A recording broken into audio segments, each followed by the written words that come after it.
حي على الفلاح۔ بیوی کے منہ میں روٹی کا نوالہ ڈالنا، ہاں وہ بھی صدقہ ہے۔ حضور سے ایک صحابی نے پوچھا تھا، انہوں نے کہا یا رسول اللہ، بیوی کا خرچہ دینا تو ہماری ذمہ داری ہے، پھر صدقہ کیسے ہوا؟ فرمایا اگر یہی نوالہ تم کسی غیر عورت کے منہ میں دو گناہ ہوگا تو انہوں نے کہا ہاں جی ہوگا۔ فرمایا پھر یہاں ثواب کیوں نہیں ہوگا؟ یہی بہن کی اولاد ہی اللہ سب لاولدوں کو اولاد صالح عطا فرمائے۔ جو کام نہیں ملتا تو حسبنا اللہ و نعم الوکیل زیادہ پڑھو۔ عمرے کے بعد تھوڑے بال کاٹنا، ٹک لگانا دم پڑ جاتی ہے۔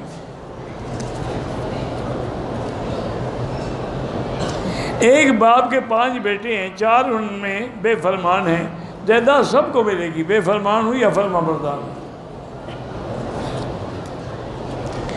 تہجد کی نیت کی، ایک نماز بھی پڑھی، کھڑے رہے، اذان کا وقت داخل ہوا، نماز پوری کریں نہیں، اپنی تہجد پوری کرے، اذان کا وقت ہوتا رہے۔ ایک شخص سوتا رہا، نماز کا وقت داخل ہوا اور نہ گیا، جگانے والا نہ تھا، بہرحال جب جاگے نماز پڑھے اور توبہ کرے۔ ایک شخص فجر کے نماز میں داخل ہوا، سنت نہیں پڑھی، جماعت کھڑی ہے، پہلے جماعت میں شامل ہو جائے، 2 رکعت سنت سورج نکلنے کے بعد ادا کرے۔ جو ہے نا کہ سنت یہ ہے کہ نمک سے شروع کرے اور نمک پہ ختم کرے، یہ قول تو ہے، کسی حدیث میں نہیں ہے۔ افضل یہی ہے کہ کھجور سے افطار کرے، کھجور نہ ملے تو پھر پانی سے افطار کرے۔ اگر سورۃ قل هو اللہ 3 بار پڑھی جائے تو پورے قرآن کا ثواب ملتا ہے۔ ایک نے مسجد بنائی، مسجد میں 60-70 آدمی نماز پڑھتے ہیں، مسجد کا امام نہیں ہے، کوئی بات نہیں، جو بھی آئے گا جماعت کرا دے گا۔ کوشش کریں کہ وہاں امام مستقل مقرر ہو جائے۔ سب سے پہلے اللہ کے حقوق ہیں، لیکن وہ توبہ سے معاف ہو سکتے ہیں۔ اس کے بعد پھر مخلوق کے حقوق ہیں، حقوق العباد، وہ جب تک ادا نہ کریں یا وہ معاف نہ کریں وہ معاف نہیں ہوں گے۔ اسی طرح والدین کے حقوق ہیں کہ اللہ نے خود حکم دیا ہے کہ وَوَصَّيْنَا الْإِنسَانَ بِوَالِدَيْهِ إِحْسَانًا، اپنے والدین سے بھلائی اختیار کرو۔ اسی طرح پھر اس کے بعد بیوی کا بھی حق ہے اور خاوند کا بھی حق ہے۔ میز پر کسی جانور یا پرندے کی تصویر ہو تو اس کو نہیں پہننا چاہیے اور نہ اس سے نماز پڑھیں۔ اگر یہ آدمی معذور ہے، مجبوری ہے اس کو، تو ایک وضو سے دونوں جماعتیں ملا سکتا ہے، ظہر عصر اور پھر مغرب عشاء۔ صدقے کا گوشت خیرات کریں، خود نہیں کھایا جاتا۔ زکوٰۃ کے پیسے کسی شرط کے بھی شطرنج کھیلنا حرام ہے۔ مرد اپنے گھر والی کے جنازے کو کندھا دے سکتا ہے۔ اتحیات میں بھی پاؤں کھڑا کرنا ضروری ہوتا ہے۔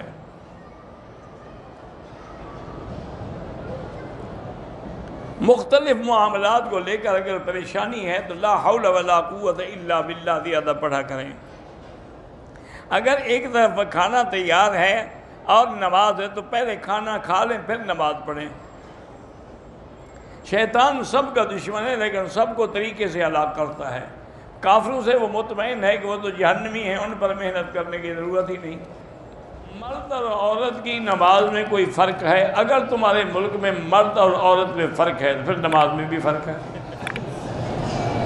اگر مرد عورت میں کوئی فرق نہیں ہے، نماز میں بھی کوئی فرق نہیں۔ اللہ کے بندے کو ایک فرق ہے، مرد امام بن سکتا ہے، عورت نہیں بن سکتی۔ مرد کے لیے صف اول افضل ہے، عورت کے لیے آخر افضل ہے۔ مرد کے لیے مسجد افضل ہے، عورت کے لیے گھر افضل ہے۔ کوئی ایک فرق ہے؟ شریعت میں بالوں کی وگ لگوانا جو ہے کوئی جائز بھی نہیں اور حرام بھی نہیں ہے، لیکن یہ دیکھیں کہ وگ کے بال کہاں کے ہیں۔ اگر وہ خنزیر کے ہوں، پھر کسی جانور کے ہوں یا کسی کافر کے ہوں جو پلید تھا، اسے بہتر ہے کہ نہ لگائیں۔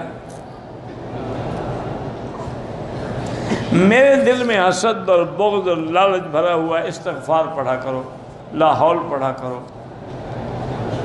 میری پراپرٹی کی چیزیں فروخت نہیں ہوتی، ہو جائیں تو مشکلات ہوتی، استغفار زیادہ پڑھا کرو۔ آج کل یہ پوری دنیا میں ابتلا ہے میرا بھائی، مارکیٹ پوری دنیا کی خراب ہے۔ صرف تمہارا کوئی مسئلہ نہیں ہے، یہ عالمی انٹرنیشنل مسئلہ ہے۔ کبھی ہم نے زندگی میں نہیں سنا تھا کہ 400 روپے کلو ٹماٹر، ہمارے جب میں وہاں تھا تو اس وقت میرے خیال میں 4 آنے کا کلو ملتا ہوگا یا روپے کا ملتا ہوگا، جو میں نے خیر کبھی خریدا نہیں نا، وہ تو اور خریدتے تھے نا بنانے کے لیے۔ تو بہرحال یہ ہے کہ اب اس سے بڑا کوئی عذاب ہوگا کہ غریب کو ٹماٹر نہ ملے، بصل نہ ملے، گڑ نہ ملے، اور روٹی بیچارہ چلو بصل توڑ کے کھا لیتا تھا، لسی کی چٹنی بنا لیتا تھا، وہ نہ ملے۔ یہ اللہ کا عذاب ہے۔ اللہ سے دعا کریں کہ اللہ عالم اسلام سے اپنے عذاب رفع فرمائے۔ حرم کے گلاس جو ہیں، ہم یہاں سے مکان کے لیے، لوگ حرم کے لیے لے آتے ہیں، تم حرم کے بھی لے جانا چاہتے ہو، ماشاءاللہ اچھی مدد کر رہے ہو حرم کی۔ کہ امام نے ظہر کی پہلی سنتیں نہیں پڑھی، وہ نماز پڑھا سکتا ہے، سنتیں بعد میں پڑھ لے۔ گھر میں اچھے برتن بھی ہوتے ہیں استعمال کے لیے، سال میں کبھی استعمال، ان پر کوئی زکوٰۃ نہیں۔ ہماری مسجد کے اوپر قاری صاحب کی رہائش وہ جائز ہے،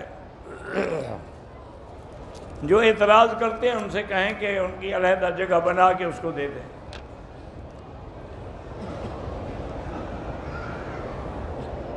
میرے بچے 2 مہینے پہلے 2 بھانجوں کا ایکسیڈنٹ ہوا، فوت ہو گئے، اللہ ان کو درجات بلند کرے، اور آپ بھی صبر جمیل سے کام لیں، قبر کو شاہی بالکل نہ کروائیں۔ اگر ایک بندہ اپنی بیوی کے علاوہ دوسری عورتوں کا خیال کرتا ہے تو اس عورت کو چاہیے کہ یا مانع اللہ کا نام ہے 70 دفعہ پڑھ کے کھانے پہ پانی پہ دم کر کے خاوند کو پلائیں، اسی نیت سے کہ وہ حرام کاری سے بچ جائے۔ حجر اسود کا استعلام دونوں ہاتھوں سے بھی جائز ہے اور ایک سے بھی جائز ہے۔ رکن یمانی کا استعلام بھی ایک سے ہوتا ہے، بوسہ نہیں دیں گے، حضور نے استعلام فرمایا ہے، بوسہ نہیں دیا۔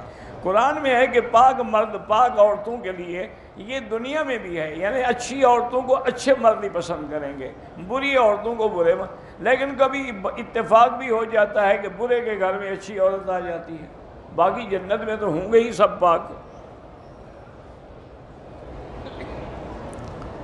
اگر ایک عورت کے بال جو ہیں بیماری کی وجہ سے سر کے بھی اتر گئے، سر پہ بال نہیں ہیں، تو وہ چوتھے حصے میں تھوڑا سا وہ استرا وغیرہ چلا دیں، جب بال نہیں ہے تو کوئی ڈر تو نہیں ہے۔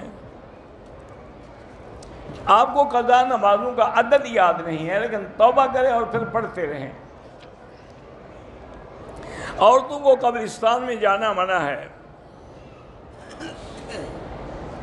اگر کسی لڑکی کے والدین اس کی رضا کے بغیر اس کا نکاح کر دیں تو بہرحال اس کو انکار کرنے کا حق ہے۔ عمرے سے طواف زیادہ کریں وہ بہتر ہے۔ مرد بھی انگوٹھی پہن سکتا ہے، سونے کی حرام ہے، باقی چاندی کی پہن سکتا ہے۔